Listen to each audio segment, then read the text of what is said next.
چلیے اب اس کے دوسرے معنی ہیں قسم، جیسے واللہ ما رأیتہ۔ اب یہاں پہ دیکھیں کہ وا کے بعد یہ اللہ ہی مجرور کیسے ہو گیا، کیونکہ یہ وا جو ہے یہ یہاں پر ایک حرف جر ہے اور اس کے معنی ہے قسم ہے، یعنی کہ جب ہم کہتے ہیں واللہ تو اس کے معنی ہوتے ہیں اللہ کی قسم۔ دیکھیں اس وا کو ہم قرآن پاک میں پڑھتے ہی رہتے ہیں، لیکن وہاں پر ہمیں پتہ ہی نہیں ہوتا کہ اس کے معنی کیا ہیں۔ جیسے ہم کہتے ہیں یاسین والقرآن الحکیم اور والعصر، تو عربی زبان کی اس گہرائی اور خوبصورتی کو اس کا ترجمہ چھو بھی نہیں سکتا۔ اس کی لذت کو ہم صرف عربی زبان میں ہی سمجھ سکتے ہیں۔ تو واللہ ما رأیتہ کے معنی ہوں گے اللہ کی قسم میں نے اسے نہیں دیکھا۔ اس صورت میں وہ حرف جر ہوگا۔ کون حرف جر ہوگا؟ یہ وا۔ تو آگے ہے واو کی تیسری قسم کو واو الحال کہتے ہیں۔ یہ ایک ذیلی جملہ اسمیہ سے پہلے آتا ہے اور اصل جملہ میں جس فعل کی خبر دی جا رہی ہے اس کی کیفیت کو بیان کرتا ہے۔ یہ حال کی محض ابتدا ہے۔ ہم آگے جا کر حال کے بارے میں بہت کچھ پڑھنے والے ہیں۔ ہم یہ بھی پڑھنے والے ہیں کہ بعض اوقات کچھ صورتوں میں جملہ فعلیہ بھی واو الحال کے بعد آ سکتا ہے، لیکن یہ سب بعد میں آئے گا۔ اس وقت ہمیں اس کے بارے میں پریشان ہونے کی ضرورت نہیں۔ اس وقت ہمیں جو پڑھایا جا رہا ہے ہمیں فی الحال اسی میں مہارت حاصل کرنے کی کوشش کرنی چاہیے، کیونکہ آپ کو تو پتہ ہے کہ ڈاکٹر عبدالرحیم صاحب قطرہ قطرہ کر کے ہمیں گرامر پڑھاتے ہیں، جیسے پولیو کے قطرے ہوتے ہیں نا اس طرح وہ ہمیں قطرہ قطرہ کر کے گرامر پڑھاتے ہیں۔ پہلے جب ہمیں ایک قطرہ ہضم ہو جاتا ہے نا تو پھر دوسری خوراک دی جاتی ہے۔ تو فی الحال ہمیں یہ پڑھایا جا رہا ہے کہ پہلے ایک جملہ آئے گا، ٹھیک ہے، جو مین جملہ ہوگا، اور پھر اس کے بعد واو الحال آئے گا، اور واو الحال کے بعد پھر ایک جملہ اسمی آئے گا، اور یہ دوسرا جملہ پہلے جملے میں فعل کی حالت کو بیان کرے گا۔ تو اب مجھے بتائیں کہ ہم جملہ اسمیہ میں کسے تلاش کرتے ہیں؟ جی ہاں، مبتدا اور خبر کو۔ اور خبر کی کتنی اقسام ہوتی ہیں؟ کل ملا کے 5 ہوتی ہیں۔ تو یاد رکھیں کہ اگر جملہ اسمیہ میں خبر کے طور پر جملہ فعلیہ آ رہا ہو تو اس صورت میں ضروری ہے کہ اس کا فعل مضارع ہو۔ کیا کہا میں نے؟ جملہ اسمیہ میں جب خبر کے طور پر جملہ فعلیہ آ رہا ہو تو اس کا فعل مضارع ہوگا۔ تو اس واو الحال کے معنی کیا ہوں گے؟ اس کے معنی ہوں گے جبکہ، جب، یا اس حال میں، اور انگلش میں اس کے معنی ہوں گے when اور while۔ تو چلیے اس کی پہلی مثال ہے دخلت المسجد والامام یرکع، یعنی کہ میں مسجد میں داخل ہوا اس حال میں کہ امام صاحب رکوع کر رہے تھے۔ تو اب یہاں پر دخل فعل ماضی ہے اور تو اس کا فاعل ہے، اور المسجدہ اس کا مفعول بھی ہے۔ اور یہ کون سا جملہ ہے؟ جی ہاں، یہ ایک جملہ فعلیہ ہے۔ پھر اس کے بعد یہ واو الحال آ گیا۔ تو اب یہاں پہ دیکھیں کہ وا کے بعد جملہ اسمیہ آیا ہے، تو یہاں الامام مبتدا ہے اور یرکع یہ اس کی خبر ہے۔ یہ ایک جملہ فعلیہ ہے اور یہاں پر یہ اس کی خبر کے طور پر آیا ہے، ٹھیک ہے نا؟ ہم اسے کیسے ایکسپلین کریں گے؟ ہم کہیں گے فعل مضارع مرفوع بالضمہ اور فاعل مستتر وتقدیرہ ہوا یدل علی امام۔ تو اس کے معنی ہوں گے میں مسجد میں داخل ہوا اس حال میں کہ امام صاحب رکوع کر رہے تھے۔ تو اب یہاں پہ دیکھیں یرکع کیا ہے؟ فعل مضارع ہے، تو اس کے معنی حال یا مستقبل میں ہونے چاہیے تھے، تو پھر یہاں پر یہ تھے کیوں آیا ہے؟ اس کے معنی ماضی کی طرف کیوں پلٹ گئے؟ کیونکہ یہاں پر دخل تو ہے، پہلے جملے میں ماضی کی بات کی جا رہی ہے، اور واو الحال کے بعد جو دوسرا جملہ آیا ہے وہ اسی کے فعل کی حالت بیان کر رہا ہے، یعنی کہ میں مسجد میں داخل ہوا جبکہ امام صاحب رکوع کر رہے تھے، ٹھیک ہے نا؟ چلیے اب دوسرا جملہ ہے ماتا ابی و انا صغیر۔ تو اب یہاں پہ دیکھیں کہ وا کے بعد جملہ اسمیہ آیا ہے، اور اس کی خبر بھی جو ہے نا وہ مفرد خبر ہے، جملہ نہیں ہے۔ یہاں انا کیا ہے؟ مبتدا ہے، اور صغیر مفرد خبر ہے، یعنی کہ میرے والد صاحب کا انتقال ہوا اس حال میں کہ میں چھوٹا تھا، یا ہم یوں بھی کہہ سکتے ہیں کہ میرے والد صاحب کا انتقال ہوا جبکہ میں چھوٹا تھا۔ اگلا جملہ ہے دخل المدرس الفصل وهو يحمل كتبا كثيرة۔ اب اسے دیکھیں، یہ بھی ایک جملہ اسمیہ ہے، اس میں ہوا مبتدا ہے، اور یحمل یہ ایک جملہ فعلیہ ہے جو اس کے لیے خبر کے طور پر آیا ہے، اور کتبن کیا ہے؟ یہ اس کا مفعول بھی ہے، اور کثیرتن یہ کتبن کی نعت ہے۔ کل جمع مؤنث، کتبن کیا ہے؟ جمع، اس لیے اس کی نعت مؤنث واحد ہو گئی۔ تو اس کے معنی ہوں گے کہ استاد درجہ میں داخل ہوئے اس حال میں کہ وہ بہت سی کتابیں لیے ہوئے تھے یا اٹھائے ہوئے تھے۔ پھر ہے جاءنی الولد وہو یبکی، یعنی کہ میرے پاس لڑکا روتے ہوئے آیا۔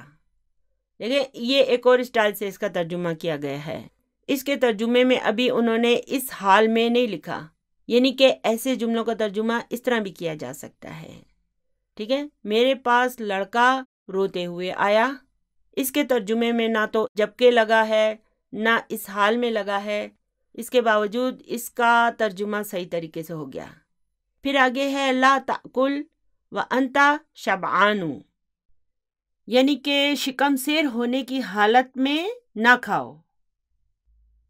تو یاد رکھنے والی بات یہ ہے کہ جملہ اسمیہ کی خبر میں فعل جو ہے نا وہ فعل مضارع ہوگا۔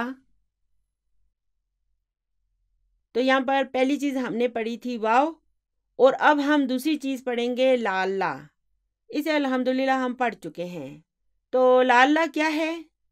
یہ من اخواتی ان ہے، یعنی کہ یہ بھی ایک حرف ہے، اور اس کے بعد اس کا اسم اور خبر آئے گا، اور اس کا اسم منصوب ہوگا، اور خبر اگر مفرد ہوگی تو مرفوع ہوگی۔ الحمدللہ ہم یہ سب پہلے سے جانتے ہیں۔ تو اب ہم نے یہاں پر اس کے بارے میں کیا پڑھنا ہے؟ ہم نے پڑھنا ہے کہ لعلہ دو معنوں میں استعمال ہوتا ہے، اور وہ کون کون سے ہیں؟ امید اور اندیشہ یا خوف۔ جیسے لعلہ بخیرین، تو اب یہاں پہ لعلہ من اخواتی ان ہے، اور ہو یہ اس کا اسم لعلہ ہے، اور بخیرین جارن و مجرورن شبہ جملہ خبر لعلہ ہے، یعنی کہ امید ہے کہ وہ خیریت سے ہوگا۔ تو اب یہاں پہ لعلہ کے معنی کیا ہوئے؟ امید۔ تو اس کے معنی جب امید کے ہوں تو اس معنی کو ترجی کہتے ہیں۔ تو اب اس ترجی کو جب ہم عربی میں لکھیں تو یہ ہو جائے گا الترجی، ٹھیک ہے؟ ہم نے کیا کیا؟ اس میں ال کو لگا دیا۔ چلیے اب اس کے ال کو ختم کریں تو یہ کیا رہ جائے گا؟ ترجن، یعنی کہ یہ بھی منقوص ہے، اور یہ 5ویں باب کا مصدر ہے۔ میں نے آپ سے کیا کہا تھا کہ جب آپ کو یہ باب بھول جائے تو آپ میرے نام کو دہرا لیں، تبسم۔ تو الترجی چونکہ ناقص فعل ہے اس لیے یہ مختلف انداز میں بیہیو کرتا ہے۔ فی الحال ہم اس کی مزید تفصیل میں نہیں جائیں گے کیونکہ ہم نے اسے ابھی تفصیل سے نہیں پڑھا ہے۔ بک 3 میں جب اس کا پورا سبق آئے گا تو پھر ہم اسے پوری تفصیل سے پڑھیں گے۔ تو اب دوسرا جملہ ہے لعلہ مریض، یعنی کہ اندیشہ ہے کہ وہ بیمار ہوگا۔ تو جب اس کے معنی اندیشہ یا خوف کے ہوں تو اس کے اس معنی کو اشفاق کہتے ہیں۔ تو اب یہ اشفاق کیا ہے؟ یہ کس وزن پر ہے؟ افعال کے وزن پر، جو کہ چوتھے باب کا مصدر ہے، افعال، اشفاق۔ تو اس کا فعل کیا ہوا؟ اشفق یشفق، اور مصدر اشفاق۔ تو چلیے اب اس کے معنی کو سمجھنے کے لیے ایک حدیث کو پڑھ لیتے ہیں۔ اشفاق کی مثال خطبہ حجۃ الوداع میں بھی ہے۔ آپ صلی اللہ علیہ وآلہ وسلم نے فرمایا لعلی لا احج بعد عامی ھذا۔ اب چلیے اس پر غور کرتے ہیں۔ تو اس لعلی میں جو لعلہ ہے وہ کیا ہے؟ یہ من اخوات ان ہے، لیکن یہاں پر یہ اشفاق کے لیے آیا ہے، کیونکہ دیکھیں نا، حضور صلی اللہ علیہ وآلہ وسلم نے فرمایا تھا کہ مجھے اندیشہ ہے، تو یہاں پر یہ اشفاق کے معنی دے رہا ہے۔ اس کے معنی ہوں گے اندیشہ ہے۔ پھر یہ یا کیا ہے؟ یہ اسم لعلہ ہے، اور پھر یہ لا کیا ہے؟ یہ حرف و نفی ہے، اور پھر ہے احج۔ اسے ہم کیسے ڈسکرائب کریں گے؟ ہم کہیں گے فعل مضارع مرفوع وعلامت رفعہ ضمۃ ظاہرۃ، اور فاعل مستتر بتقدیرہ انا، اور پھر اس کے بعد ہے بعد عامی۔ اسے ہم کیسے ڈسکرائب کریں گے؟ ہم کہیں گے بعد ظرف ہے، اور عامی یہ اس کا مضاف الیہ ہے وہو مضاف، اور پھر یا متکلم اس کا مضاف الیہ ہے، اور بعد عامی کے معنی کیا ہوں گے؟ میرے اس سال کے بعد۔ اور پھر ھذا، یہ کیا ہے؟ دیکھیں میں نے آپ کو بتایا تھا نا کہ ھذا جب جملے کے آخر میں آتا ہے تو نعت کے طور پر آتا ہے، اور اس کا منوط کہاں ہے؟ یہ عامی، یہ اس کا منوط ہے۔ تو اب ھذا کیا ہوا؟ مجرور۔ تو اب ہم اسے کیسے ڈسکرائب کریں گے؟ ہم کہیں گے اسم الاشارتی مبنی علی السکون فی محل جر نعت۔ تو فی محلی کو ہم کب استعمال کریں گے؟ مبنی، شبہ الجملتی، الجملۃ، اور المصدر المؤول۔ ٹھیک ہے نا، یہ 4 صورتیں ہیں جب ہم فی محلی کے فریز کو استعمال کریں گے۔ الحمدللہ یہ سب ہم پہلے سبق میں پڑھ چکے ہیں۔ چلیے اب نمبر 3 ہے الیکم امثلۃ اخری۔ تو اب اس الیکم کو دیکھیں، یہ کیا ہے؟ مجھے تو یہ جار مجرور نظر آ رہا ہے، لیکن دیکھیں یہاں پر ہماری کتاب میں اس کے بارے میں کیا لکھا ہے۔ یہاں الیکم اسم الفعل ہے۔ آپ ایسا کریں کہ اس اسم الفعل کو ہائی لائٹ کر دیں۔ اسم الفعل کو ہم کیا کہیں گے؟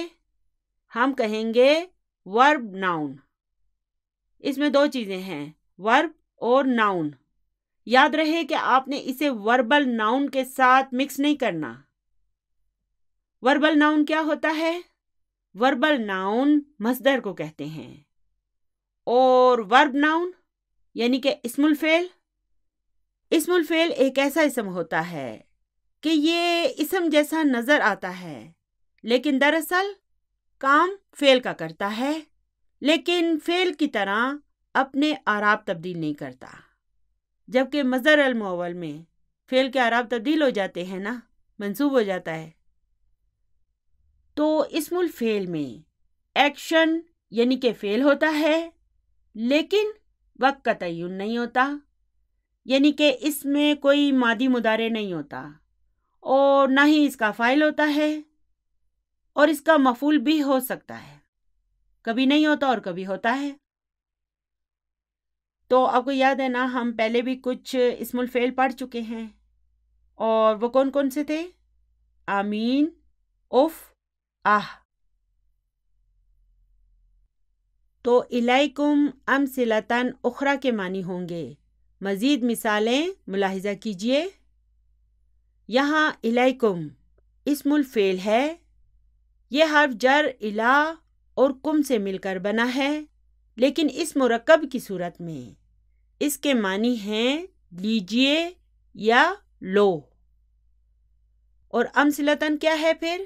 یہ اس کا مفعول بہ ہے، مفعول بہ ہونے کی وجہ سے یہ منصوب ہے۔ تو آگے لکھا ہے ریڈیو یا ٹیلی ویژن پر خبریں سنانے والا کہتا ہے الیکم نشرۃ الاخباری۔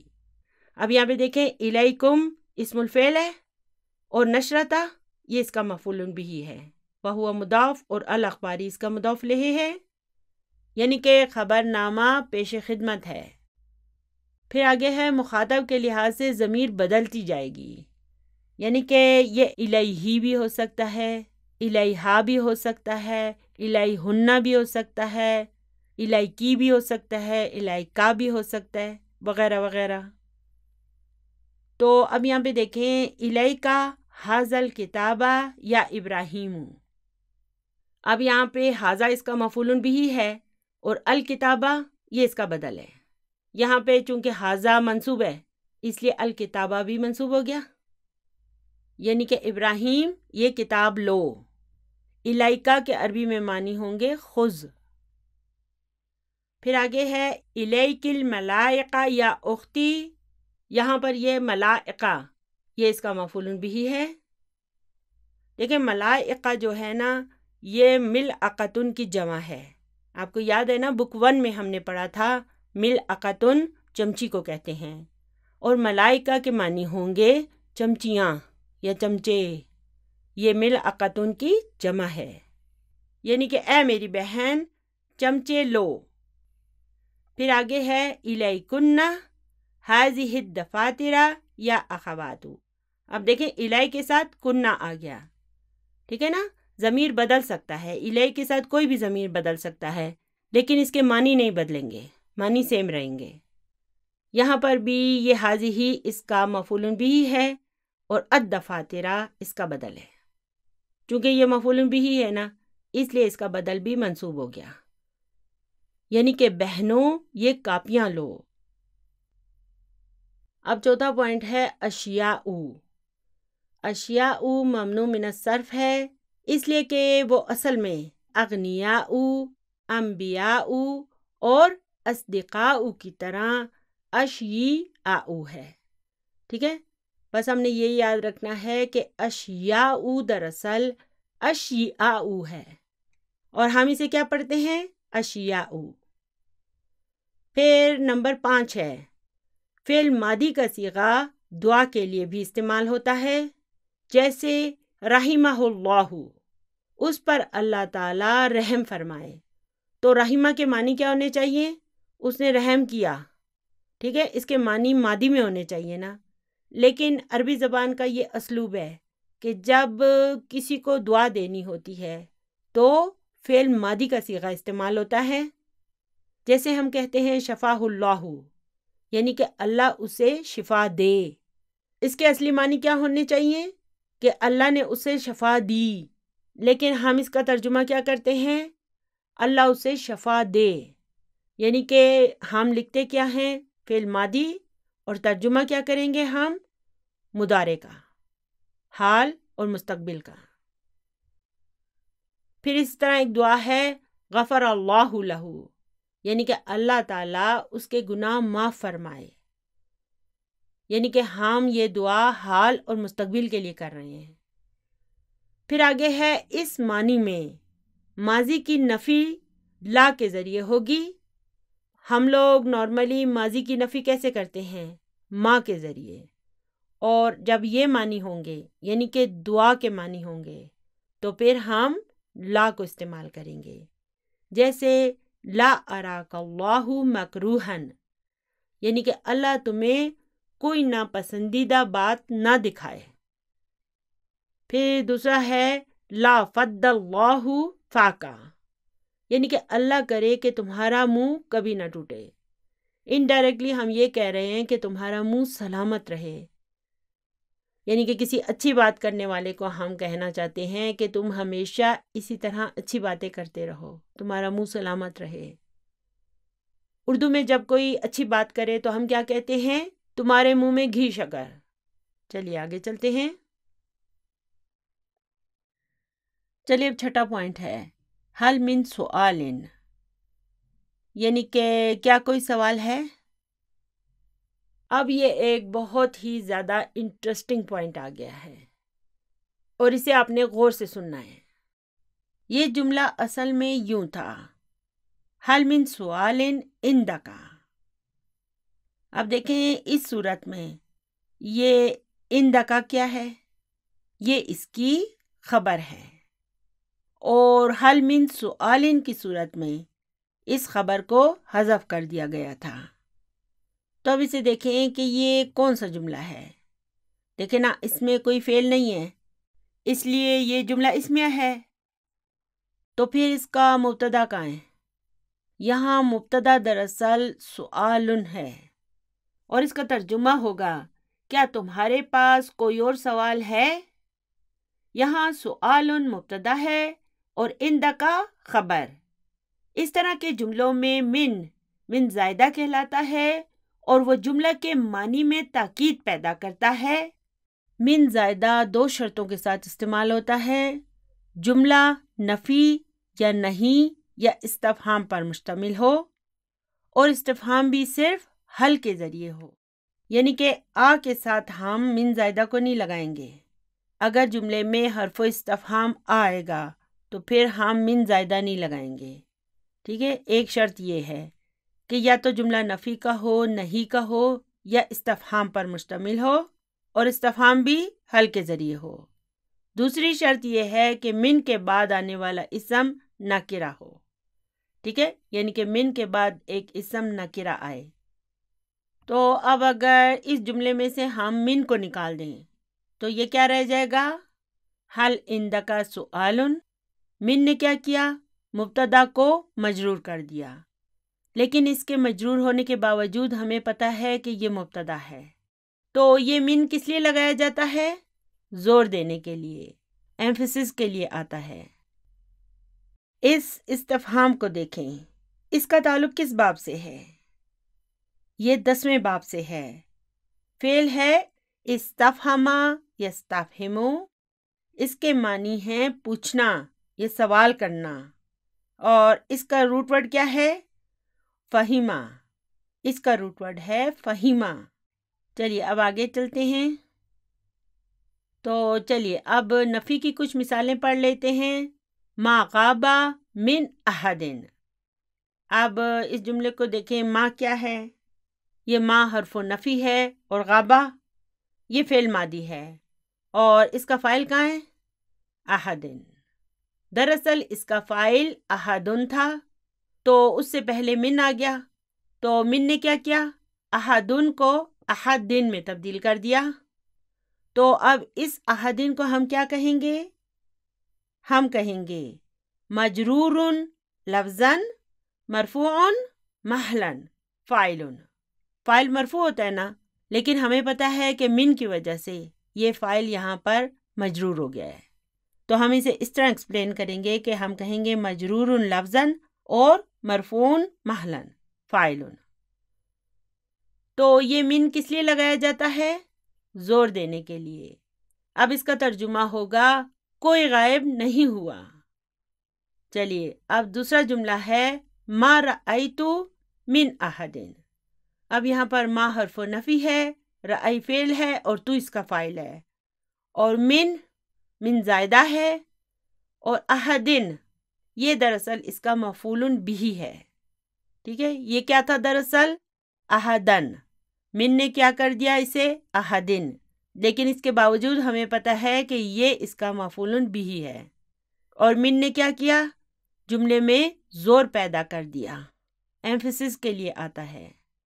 تو اب اس احدن کو ہم کیسے ایکسپلین کریں گے؟ ہم کہیں گے مجرور لفظاً منصوب محلاً مفعول بہ، یعنی کہ میں نے کسی کو بھی نہیں دیکھا تو اب یہاں پہ بھی دیکھیں، اگر ہم من کو ختم کر دیں گے تو احدن احدن بن جائے گا، کیونکہ یہ مفعول بھی ہے۔ چلیے اب نہیں کی مثال دیکھتے ہیں، لا یخرج من احدن۔ تو اب یہاں پہ یہ لا الناہیہ ہے، اور یخرج یہ فعل مضارع مجزوم ہے، اور اس یخرج کو ہم کیسے ڈسکرائب کریں گے؟ ہم کہیں گے فعل مضارع مجزوم بالسکون، اور اس کا فاعل کہاں ہے؟ اب یہ احدن اس کا فاعل ہے، یہ من زائدہ ہے، اور احدن یہ اس کا فاعل ہے، اور ہم اسے کیسے ایکسپلین کریں گے؟ ہم کہیں گے مجرور لفظاً مرفوع محلاً فاعل۔ پھر ہے لا تکتب من شیء، اب یہاں پہ تکتب فعل ہے، اور اس کا فاعل کہاں ہے؟ اس میں جو انت کی ضمیر مستتر ہے وہ اس کا فاعل ہے، اور شیء اس کا مفعول بھی ہے۔ اور اس شیء کو ہم کیسے ایکسپلین کریں گے؟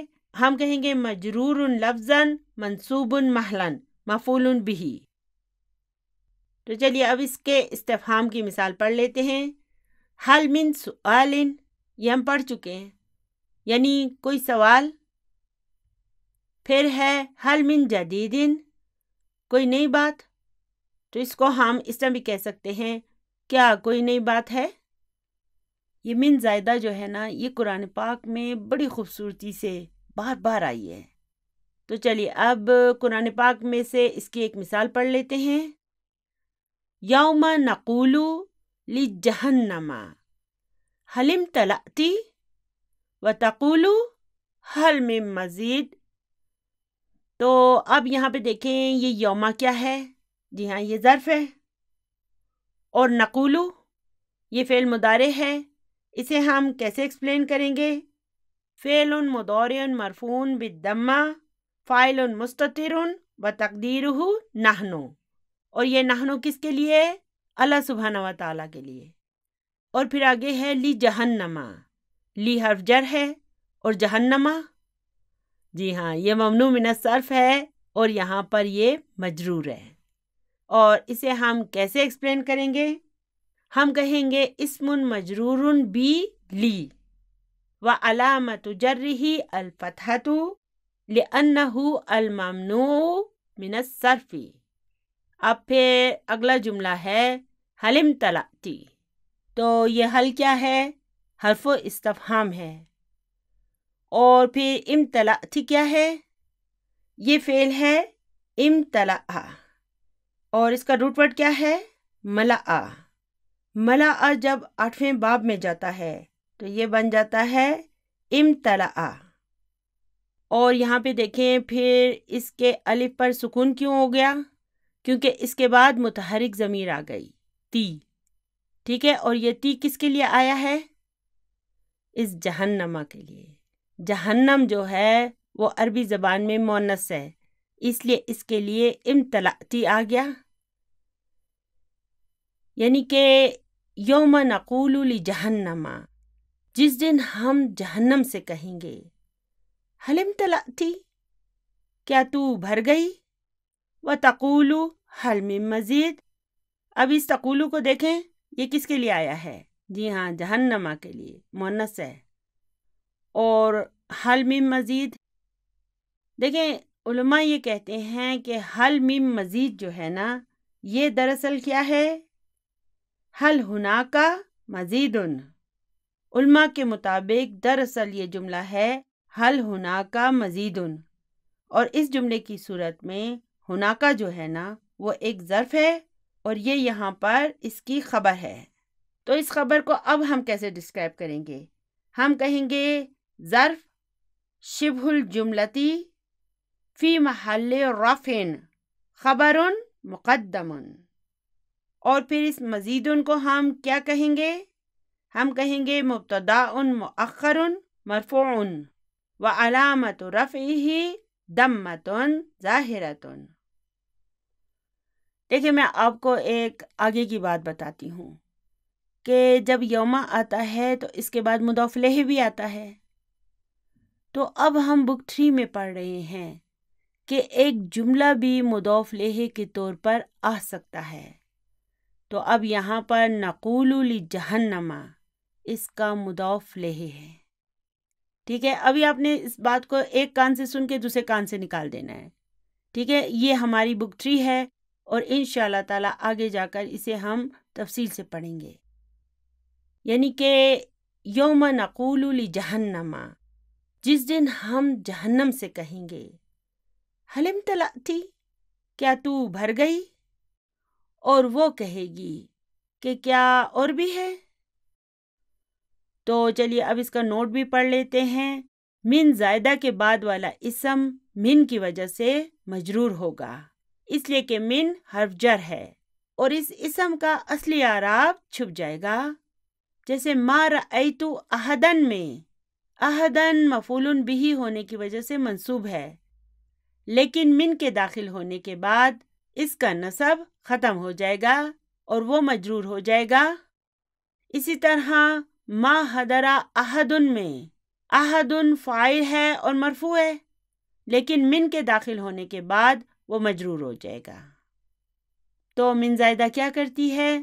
جو اس کے بعد آنے والا اسم ہوتا ہے اس کے اصلی اعراب کو چھپا دیتی ہے، کیونکہ من حرف جر ہے اور ضروری ہے کہ اس کے بعد آنے والا اسم مجرور ہو جائے، تو جو اصلی اس کے اعراب ہوتے ہیں نا وہ چھپ جاتے ہیں. تو ابھی ہمارا ٹائم اوور ہو گیا ہے، اس لیے آج کے سبق کو بس یہیں پر ختم کرتے ہیں. دعاؤں میں یاد رکھیے گا. اللہم احیینی ما کانت الحیات خیر لی وتوفنی ما کانت الوفات خیر لی. سبحان ربک رب العزت عما یصفون وسلام علی المرسلین والحمد للہ رب العالمین. جزاکم اللہ خیرا کثیرا. السلام علیکم ورحمۃ اللہ وبرکاتہ.